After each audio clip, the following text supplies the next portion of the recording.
you don't like loud noises, you might want to cover your ears. If I pull the trigger and it doesn't go boom, don't pull your hands down because it may just be a hang fire.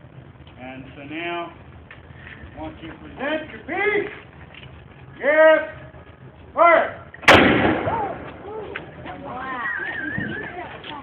Alright, so that's a matchlock musket. It's called a matchlock musket because of the match.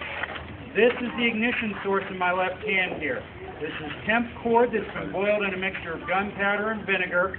Burns about 600 degrees or so. And you carry it in your left hand because you're holding all the powder in your right hand. So it stays over here, clamped between your fingers where you can control the ends of it. So this is the match. This is the lock on the weapon, firing mechanism. So match, lock, musket. Very simple but rugged weapon. It only has 3 moving parts. You have the trigger. You have a steer bar on the inside, which has a pivot in the center, so it's just a little teeter-totter, a seesaw on the inside. When you pull the trigger, it moves one end of the steer bar, the other end of the steer bar will lower the serpentine, holding the match down into the powder.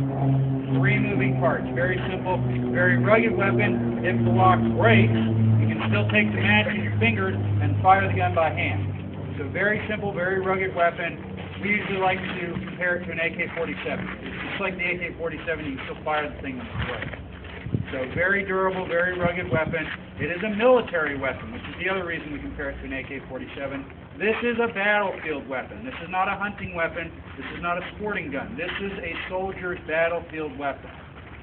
Now, there's a number of steps involved in loading it, and you may have seen me using a paper card.